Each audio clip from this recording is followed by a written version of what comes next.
c'est Marianne de Kamala Yoga et aujourd'hui je voudrais te poser une question. Est-ce que toi aussi tu as du mal à t'écouter?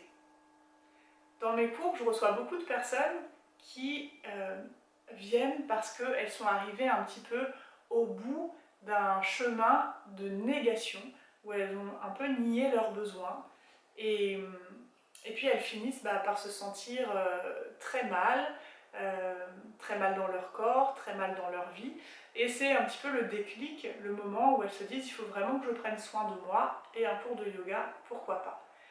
Donc des personnes qui ont du mal à s'écouter, il y en a plein, et moi j'ai fait partie de ces personnes-là pendant longtemps. C'est même un peu prétentieux de dire ça, je fais encore partie des personnes qui ont du mal à s'écouter, même si j'ai plein d'outils, de temps en temps je passe à côté, donc c'est un travail encore actuel et quotidien. Donc peut-être cette vidéo peut t'intéresser si tu fais partie de ces personnes et que ça t'intéresse de te poser des questions par rapport à ça. Qu'est-ce qui fait qu'on a du mal à s'écouter?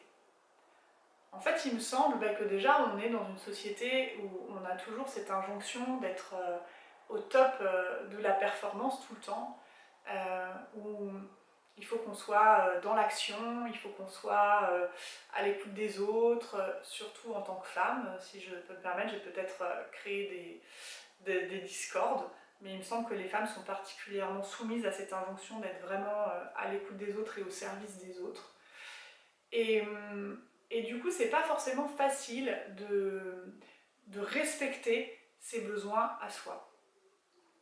Donc j'ai envie de vous inviter un petit peu à observer dans votre vie, à prendre conscience dans votre vie des moments où vous ne vous écoutez pas. Parce que peut-être ils sont faciles à observer, mais simplement vous n'en avez pas conscience.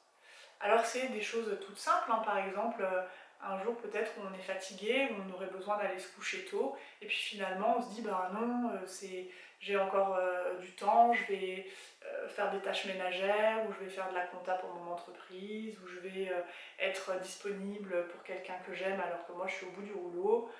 Voilà, donc ça c'est par exemple un exemple de ne pas s'écouter. Un autre exemple de ne pas s'écouter, ça peut être de vouloir mettre les besoins des autres avant les siens. Ça arrive aussi souvent quand on est avec des enfants. Donc c'est bien de vouloir aider ses enfants, de vouloir être au service de ses enfants.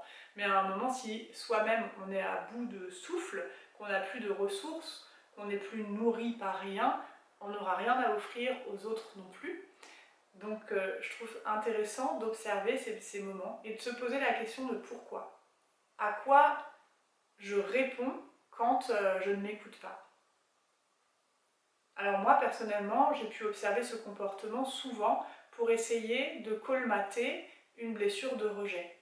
J'ai tellement intégré moi dans mon enfance que j'étais à la hauteur de rien du tout et que pour qu'on s'intéresse à moi, il fallait que je donne beaucoup, il fallait que je justifie mon existence, que du coup j'ai gardé ça comme automatisme. Donc je vais essayer de donner aux autres, même des choses qu'ils ne m'ont pas du tout demandé et dont a priori ils n'ont pas du tout besoin. Mais moi je donne, je m'épuise, et je fais quoi quand je fais ça?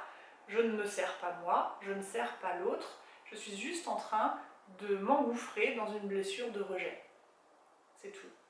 Au lieu de la soigner, je ne la soigne pas, je suis en train d'y pallier.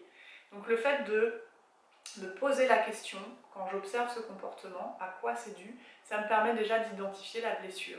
Et à partir du moment où elle est identifiée, alors je vais peut-être pouvoir la soigner. Donc si ça vous parle, je vous invite peut-être d'une part à aller faire des recherches sur les 5 blessures de l'âme. Il y a plusieurs thérapeutes qui en parlent très bien, de manière très pédagogique, et ça peut peut-être vous aider.